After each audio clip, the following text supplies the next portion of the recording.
जामिया मिलिया इस्लामिया की vice chancellor professor Najma Akhtar शिक्षा के क्षेत्र में लाइफ टाइम अचीवमेंट अवार्ड से सम्मानित की गईं। उन्हें उनके शिक्षा को रोजगार से जोड़ने के लिए महान प्रयासों के लिए पुरस्कृत किया गया है। प्रोफेसर नजमा अख्तर जामिया मिलिया इस्लामिया की पहली महिला कुलपति हैं तथा 2022 में उन्हें भारत सरकार द्वारा पद्म श्री से सम्मानित किया गया था। यहीं पर ध्यान दीजिएगा कि जामिया मिलिया इस्लामिया के इंजीनियरिंग छात्रों की एक टीम ने मिनिस्ट्री ऑफ होम अफेयर्स और मिनिस्ट्री ऑफ एजुकेशन द्वारा आयोजित 36 घंटे के साइबर सुरक्षा हैकाथॉन कवच 2023 में भी जीत हासिल की है। बात कर लेते हैं जामिया मिलिया इस्लामिया की, तो इसकी स्थापना 1920 में अलीगढ़ में की गई थी। यहीं पर ध्यान दीजिएगा कि अलीगढ़ में एक अन्य यूनिवर्सिटी की स्थापना की गई थी जिसे अलीगढ़ मुस्लिम यूनिवर्सिटी के नाम से जाना जाता है। अलीगढ़ मुस्लिम यूनिवर्सिटी 1875 में स्थापित की गई थी, जबकि जामिया मिलिया इस्लामिया 1920 में स्थापित की गई थी। तो आप लोग कंफ्यूज मत होइएगा, ये दोनों यूनिवर्सिटीज सेंट्रल यूनिवर्सिटी हैं और इन दोनों की ही स्थापना अलीगढ़ में, जो कि उत्तर प्रदेश में है, वहीं पर की गई थी। लेकिन बाद में 1935 में जामिया मिलिया इस्लामिया को नई दिल्ली हस्तांतरित कर दिया गया था। अगर बात करें जामिया मिलिया इस्लामिया के संस्थापक सदस्यों की, तो इसके सदस्य थे महमूद हसन देवबंदी, मोहम्मद अली जौहर, हकीम अजमल खां और इसके अतिरिक्त महात्मा गांधी और मौलाना अबुल कलाम आजाद भी जामिया मिलिया इस्लामिया के संस्थापक सदस्य थे। यहां पर आप लोग बताइएगा कि 1875 में स्थापित अलीगढ़ मुस्लिम यूनिवर्सिटी के संस्थापक कौन थे। ये दोनों ही क्वेश्चन काफी इंपॉर्टेंट हैं और कई बार हमारे एग्जामिनेशंस में पूछा गया है कि एएमयू की स्थापना कब हुई थी और इसके संस्थापक कौन थे। तो आप लोग ये कमेंट में बताइएगा कि एएमयू के संस्थापक कौन थे और जामिया मिलिया इस्लामिया के संस्थापक सदस्यों की यहां पर लिस्ट हमने आपको पहले ही प्रोवाइड कर दी है। राष्ट्रपति द्रौपदी मुर्मू ने गुजरात के गांधीनगर में राजभवन से एक वर्चुअल समारोह के दौरान आयुष्मान भव अभियान और आयुष्मान भव पोर्टल का शुभारंभ किया। इसी दौरान 17 सितंबर से 2 अक्टूबर 2023 तक आवश्यक स्वास्थ्य सेवाओं की संतृप्ति सुनिश्चित करने के लिए सेवा पखवाड़ा मनाने की भी घोषणा की गई। बात कर लेते हैं गुजरात की, तो गुजरात भारत का सबसे पश्चिमी राज्य है और इस राज्य की तट रेखा सभी भारतीय राज्यों में सबसे लंबी है।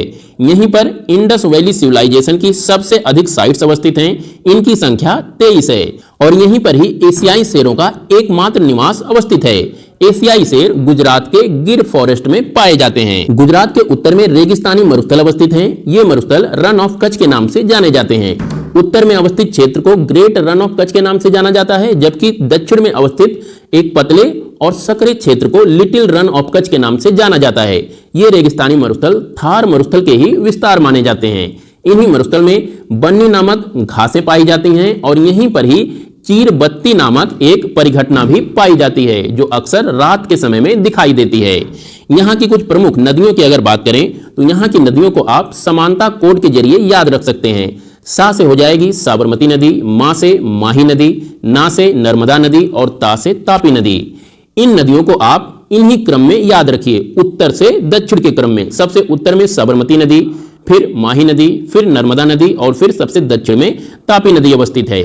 इसके अतिरिक्त ये जो आप क्षेत्र देख रहे हैं, ये पहाड़ी और पठारी क्षेत्र है। इन क्षेत्रों को गिरनार फॉरेस्ट के नाम से जाना जाता है। यहीं पर ही गुजरात की सबसे ऊंची चोटी गिरनार चोटी भी अवस्थित है। इस चोटी से चारों तरफ बहुत सारी छोटी छोटी नदियां प्रवाहित होती हैं।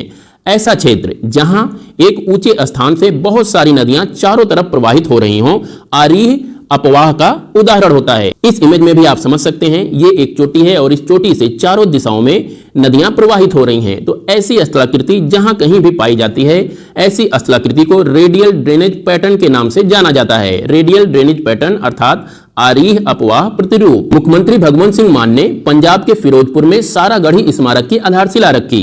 यह स्मारक सारागढ़ी की लड़ाई में शहीद हुए 21 बहादुर सिख सैनिकों को समर्पित है।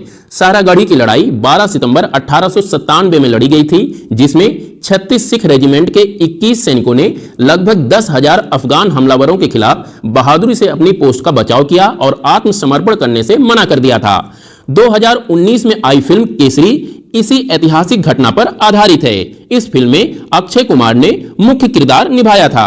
अगर बात करें पंजाब की, तो पंजाब की स्थलीय सीमाएं पाकिस्तान, राजस्थान, हरियाणा, केंद्र शासित प्रदेश चंडीगढ़, हिमाचल प्रदेश और केंद्र शासित प्रदेश जम्मू और कश्मीर के साथ लगती हैं।